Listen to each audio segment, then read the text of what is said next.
egoFM Backstage mit Gloria. Ich freue mich sehr, ihn wieder zu Gast zu haben bei egoFM Backstage. Im November 2024, da war er schon mal in der Sendung und da war er gerade auf Tour mit Faithless als Support in Europa, kurz bevor sein Debütalbum rausgekommen ist. I'm really glad to have him back on the show today on egoFM Backstage. It's Antony Szmierek. It's lovely to meet you. It's lovely to see everybody again. I feel like I caught that this time. I've been in Germany for a week and I feel like I'm fluent German. You're fluent in German now, so what did I just say? Something about Faithless, something about, you know, what a fantastic man he is. And morally. 2 years back, we met you for the first time. Was it 2 years? I think so. Oh my God. Almost. Yeah, it probably would have been. Yeah. So how's it going? You're on tour in Germany right now. Yeah. The status is, as I saw on your social media, Nutri-Score D. It is. We're at Nutri-Score D currently. Yeah. So are you still excited or a bit exhausted? No, I was sort of saying earlier downstairs, like I don't know what miracle has happened this tour. It's quite a long tour. We're all like raring to go every night. The van has been good. We've been playing a lot of like 80s music in the van. Nice. Love sing-alongs. I don't know how everyone feels. It's been lovely actually to sort of meet, to go to different places in Germany rather than just Berlin and Munich and sort of see everybody.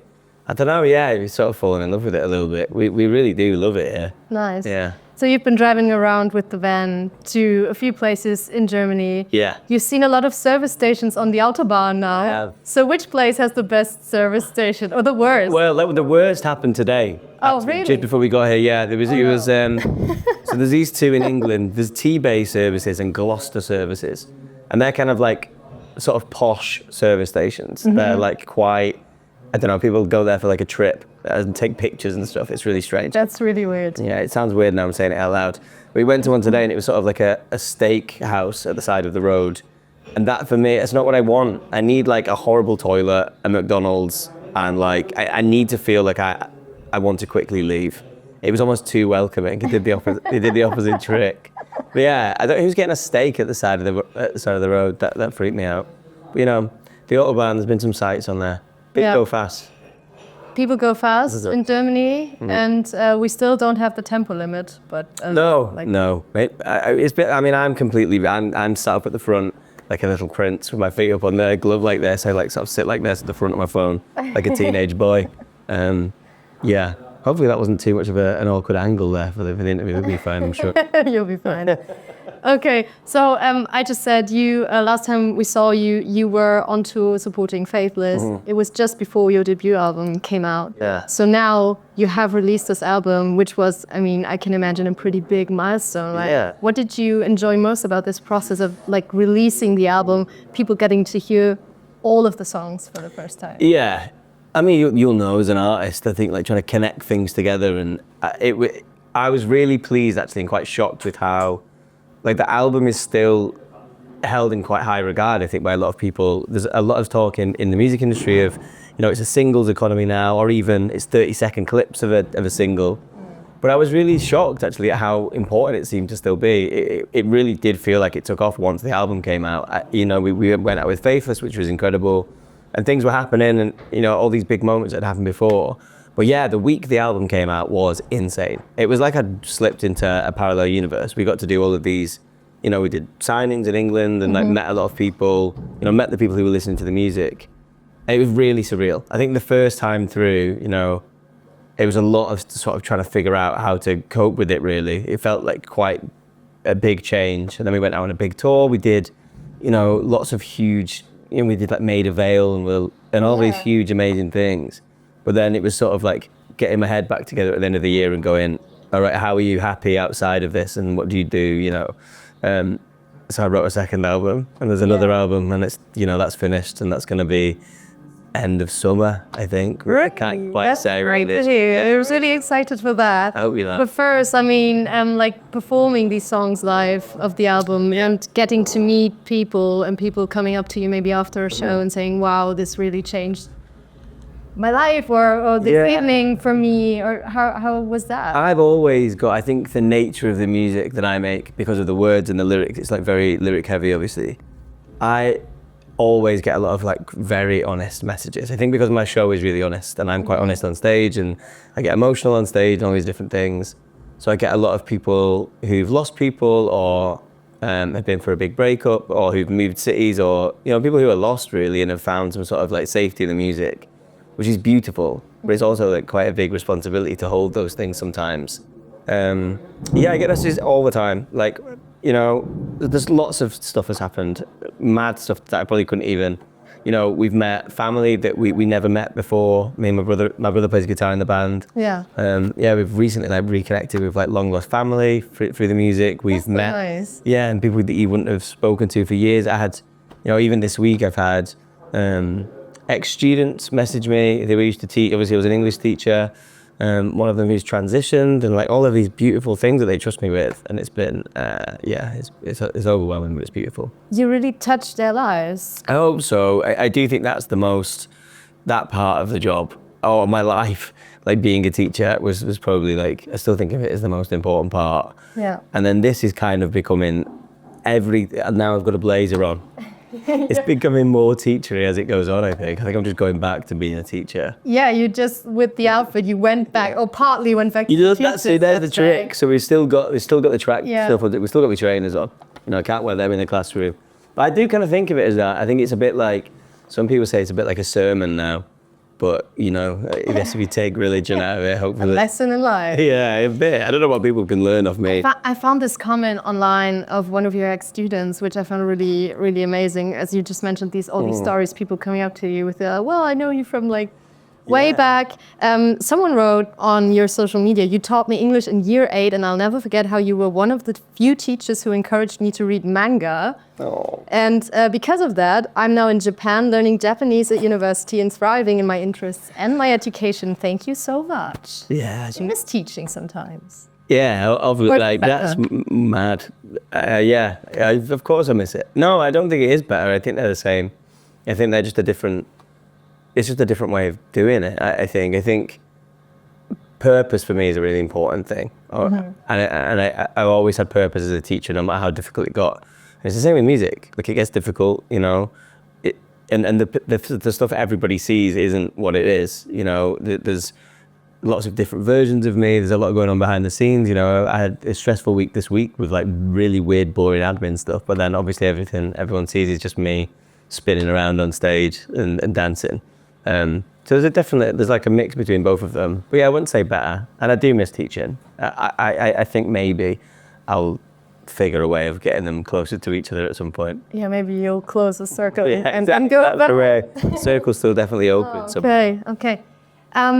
When you were younger, we talked about this in the last interview, you had your musical idols like Alex Turner of the Arctic Monkeys, also Mike Skinner of The Streets. This year you get to open for Mike Skinner, which is pretty cool, right? Yeah, pretty cool. A full circle moment. Yeah, it is wild, that thing. I mean, it's all very organic, which is quite nice. I introduced him on stage, Mike. I was like comparing rather than doing a gig. And I met his manager and met Mike, and I didn't know Mike had heard the music. It turns out he had, and he liked it. So that was I think for me, the comparison to The Streets all the time, I understand where that comes from, obviously. But we've never set out to make music that sounds like The Streets. We never did that. So my fear was always that he would think that it wasn't very good, or wouldn't understand it, but he does understand it. And it is a different thing. I think it's just like, I think sometimes when people hear like a working class man over the top of music, they think The Streets, and that's fair enough. But I think I think we're moving further away from that as well. On the second record, there's a bit more singing. But yeah, it's definitely one of my influences. I'm 35. Like, that was those records, and I was 14, 15 were hugely important. And that's mad. I don't really know. You don't know until you go and do it, really, what that's going to feel like. But I think it feels, like I say, full circle, but also just quite a nice, like, sort of welcome to the club, really, from Mike, which I think feels nice. Yeah. Yeah. Cool. So you mentioned the new stuff and the second album, and we were able to hear like a glimpse of the new stuff on the Heron. Yeah. A bird. A bird. So we have to explain that maybe to the Joe. Oh yeah. It's a bird. It's pretty big. It's pretty majestic it too. Is.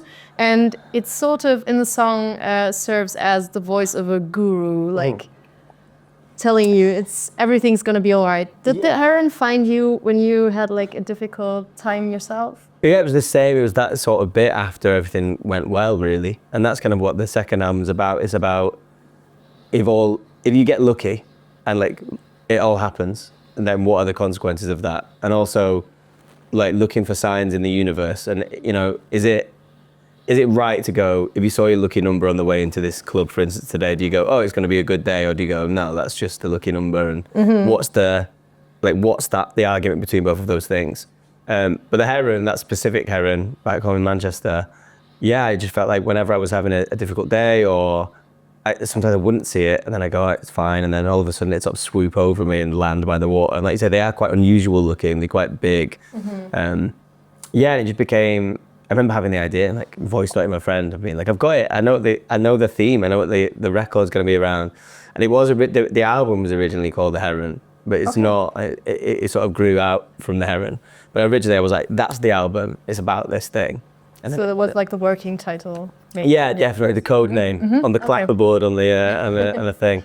Yeah, there's some mad album, like song titles on it, but I will know in a few weeks, probably. Okay, yeah. okay. But I'm very excited. It's mad writing an album, obviously. You sort of, like this first one, it's so lovely that it's been celebrated and we're still performing these songs. But you know, even when the album came out, the songs were 2 years old. And now it's like, I've got, you know. Got all this new stuff. Yeah, Sitting in the teens. in my pocket. Yeah, and I'm excited to unleash them, but everything in due time, I guess, as the heron would say. You see, you got to be patient, is what the heron said. That's right. We will be patient, but maybe you can tell us a bit about how this new music, like, or the heron specifically, is like a new chapter for you, like musically. Yeah, I think like that first album, there was characters, right? You were through the record, so that was the thing that joined it together, almost like a story. It had a beginning, middle, and end, and there was the yoga teacher, there was Angie from the wedding, there was these two people who fell in love, and there was these characters came in and out of it. And on the second one, it's more, it all connects again. But this is new, I've not said this out loud, it's quite excited. It all connects again, but it's more thematic, and it's more like objects and birds. It's like a thing on it. That's probably all I can say. But it definitely comes together. It's definitely, you know, there are references in the last song to things that happened in the first song, and more sonically now as well. And yeah. That sounds amazing. It was yeah. So it's going to be a surprise. We're pretty excited. Yeah. And of course, now you're playing the last German date on this Europe leg. The season finale of Germany, as we call it. Yeah. So are you excited to then hop over the pond, go to America? And what's next? I mean, festival summer? Yeah, it's so wild that all this has happened. I think now sitting with you, I'm just sort of like remembering when we were in that office like 2 years ago and how much has changed. And like a lot has changed. I think the America thing is mad. You never expect to go and play like, I'll get to say, good evening, New York. That's fucking wild. Like that to me is crazy.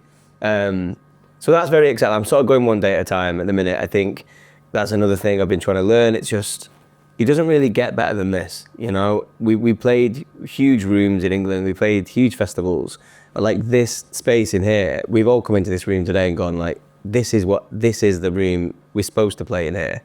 So you sort of miss these spaces. I'm still really glad we get to play like clubs and little caves and little weird quirky venues. But yeah, like America, I'm sure I just got to, once I get to it in my mind, it'll be exciting in its own way. We've got our own tour and our own stuff to do this year. We're doing a few sort of select festivals, and then next year is going to be our big festival time. Just, you know, giant mechanical heron, flamethrower mouth. Yeah. Sort of like a legion of birds made out of animatronics, I think is the idea. That sounds big. Yeah, they're really pumping the money into it this time, Gloria. So what is one thing that you always have to take with you on tour? I mean, besides all the musical instruments, of course. We have pickles on the rider. Pickles? So we have pickled cucumbers. Yeah. Yeah. In the glass. Yeah, oh yeah, big time. And we just put that on the rider and we just like, and pickles. We have quite a modest rider. Did you get pickles today? We didn't, but we got like a variety of... But also cucumbers, right? Sort of like pickled breads. That's good. There's a peek behind the curtain there. So it does smell nice, doesn't it? Even bringing it over. Yeah, it smells. You need to sound more convinced. That's too German. Yeah, we have pickles on the rider. And that's quite a fun thing to sort of sample the local pickles. Because some are sweet, some are quite vinegary. Sometimes you can't open the jar and you feel like a failure. You know, it can really, yeah, and then everyone's looking at you, and it can really colour the day, a pickle. So that's our thing. Other than that, it's like, I mean, I brought, I think 3 novels this time, and have I opened any of them at all? They're at the bottom of my bag. I feel just like a level of guilt that I've never felt before, but I think we're just trying to enjoy this one. Yeah. Drink plenty of Hellas and like get out there. And that's okay, you can read after the too. Yeah, exactly. When I'm sad, I'll read. I actually feel like I'm better at reading when I'm sad. Really? Yeah, because then I can really like connect to it and cry, and I'm on my own. I can't cry in the van. I have cried in the van, and everyone's just a bit like, oh, again, this guy, again. Like a certain song will come on, and I'll just be, everybody be like, are you crying though? No. Okay. But yeah, that's why I sit in the front now. It's not to sort of inflict my emotions on everybody. But are you allowed to touch the music in the van? Or is it like, no, Antony can't touch the thing? We all played a record today. I actually did play Arctic Monkeys today. We all chose like a no-skips album. I haven't really listened to Arctic Monkeys for a long time, but we did. We listened to Favourite Worst Nightmare today. Jamie XX we had on, the Girls Got Heroin album, which was beautiful. Yeah, I don't know, like, my brother's been taking care of the aux at the minute. I'm in sort of like full-on admin mode in the van. And I was like, sort of turn it down and be like, listen to this. So the label have said that and then just to do a lot of moaning now. I'm actually really a really grumpy man. Yeah, this is all up front. But it sounds like you're having fun on this tour. This one's been great. And we wish you a great concert tonight in Munich. Yeah, and then very excited. Hope to have you back soon with new music. Yeah. We're pretty excited for the Heron working title, the album. Exactly, the Heron, yeah, the novel. Thank you so much. Well, thank you. Thank you for like, and for the, like, to everyone on the station, like the amount of people who've come over and said, we heard you on the radio. It's so nice. Yeah, egoFM blindly. They hate all of the other ones as well. I was like, it's ego forever. But no, genuinely, it's lovely that still works. I think I get like an extra buzz when people say that they heard it on ego. I'm like, oh no, those guys. And the dog. And the dog. Oh, whose name I can't pronounce. Backstage. Yeah, the dog with the Bavarian name. He's taken up all of the backstage area. By the feel of it. But yeah, thank you very much, and thanks for coming. I still have like one last thing. Yeah. The dog! Oh! Guschtl. But he's back, and he's front and center. That's a great thing to have in the office, isn't it? Yeah. Oh. It's so good. If you're feeling down, you just And just over look in the eyes. him and then, yeah, and you'll be fine. Sad eyes. Aww. Well, there's one more question, is there, while we're all here together? No, I was just like, I wanted to try the handshake from the Heron. Oh, thank you for reminding me. I'm so shit at this. I had like there was like, it's like a TikTok thing, right? yeah, there was like 3 weeks where I was obsessed with the handshake, and then all of a sudden I've got on and I'm like. I tried it before. I didn't do it very well, but we can try to. You've already rehearsed. I don't even have to walk you through it. Are you sure? Yeah, you should walk me through Okay, it. ready? 1, two, and then. This. So you've got to like actually. It's got to be like a walk. Like this. Yeah. And then slide back. This. No, 1, 2, kind 3. of like I've forgotten myself. I think it's 1, 2. It is. Like yeah. 1, 2, 3, and then. You're actually really good at it. Yeah, Let's okay, go okay. look at it. 1, 2. Yeah, baby, that's egoFM. Thank you for that. I'm so shit at remembering my own things. You're not good at that. Antony Szmierek, egoFM Backstage. Thank you very much.